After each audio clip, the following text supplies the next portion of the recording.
La laïcité, il me semble que c'est le principe qui permet de vivre ensemble avant tout, c'est-à-dire qui permet à chacun, et c'est ce qui s'est passé dans notre histoire, de vivre sa religion, ses croyances comme il l'entend, pour autant qu'il respecte les autres. Et je crois qu'on a beaucoup besoin aujourd'hui de ça, du respect et du vivre ensemble.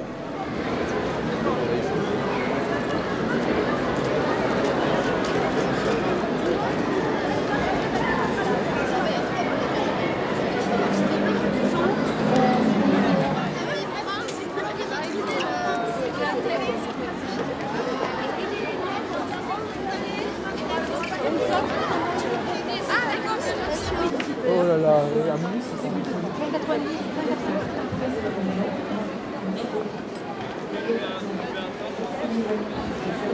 Quand on dit que l'État est neutre, ça signifie aussi, bon, certes, il ne se mêle pas, certes, il n'intervient pas dans le contenu, mais par son autorité, il organise les différentes croyances, il leur donne en quelque sorte une légitimité au sein même de l'État. Liberté, égalité, fraternité, qui sont tous les trois dans cet article 4. Liberté, égalité, fraternité, ça ne vous dit rien. Ça, c'est la devise de la France. La devise de la France, très bien. Et est-ce que cette devise de la République, vous la vivez, vous la voyez? Où est-ce qu'on les voit, ces trois mots?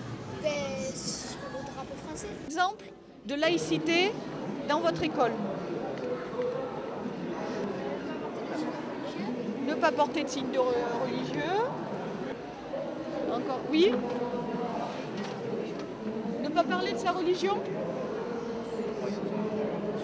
Oui. Ne pas la faire partager. D'accord. Tu peux en parler, mais sans imposer ta religion à ton copain ou ton camarade. C'est ça? D'accord. Imposer, chacun est libre de penser et de croire ce qu'il veut. Mais il ne doit pas l'imposer à l'autre. C'est ça? D'accord. En fait, la laïcité, c'est une question de respect entre tous. On est tous égaux malgré toutes nos différences. En gros, on est tous différents, mais tous égaux. On a le droit de partager, mais pas de imposer.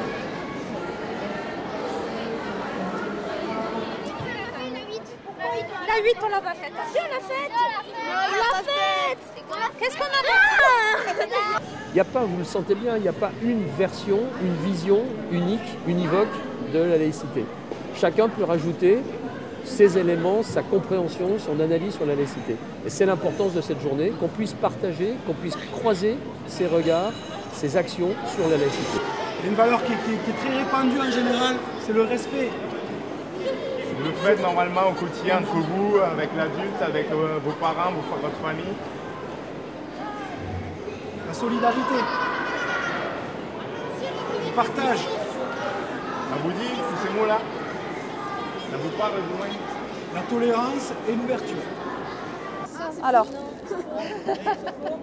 Alors, c'est un stéréotype? Oui. Non, c'est pas un stéréotype, pourquoi? C'est vrai, les filles sont nulles en maths.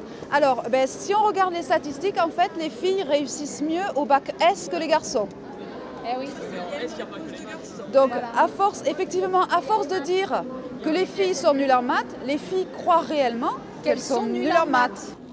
En France, personne ne peut vous obliger à croire ou ne pas croire à une religion. Vous êtes libre. On est libre de croire ou de ne pas croire. Et on est obligé de respecter ceux qui croient. Est-ce que vous y pensez, vous, dans votre quotidien? Oui. De respecter tout ceci scrupuleusement? Oui. D'accord. Est-ce que vous avez pensé à ce mot, alors, pendant que nous parlions? Un mot que vous avez retenu dans la conversation qui vous paraît peut-être résumer la liberté d'expression par rapport à l'histoire que nous avons analysée un petit peu? Respecter. Écoutez. Fraternité. Égalité. C'est quelqu'un.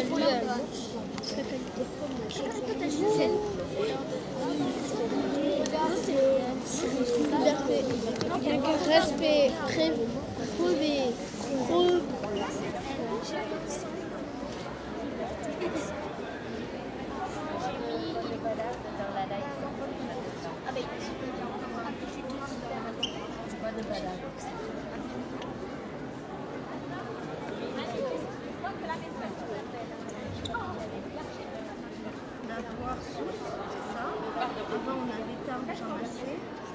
Et tous ceux qui entendent tous les jours à la télévision depuis des mois parler de laïcité, en s'imaginant, compte tenu des événements très graves qui sont produits et qui se produisent encore dans le monde, que la laïcité c'est un motif de guerre.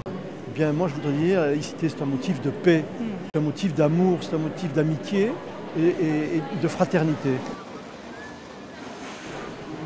Alors on a appris que l'État exerce une neutralité par rapport aux religions, mais la neutralité est différente de l'indifférence parce que s'il y a une activité religieuse contraire aux droits de l'homme, l'État peut intervenir. Aimez-vous les uns les autres, ma parole!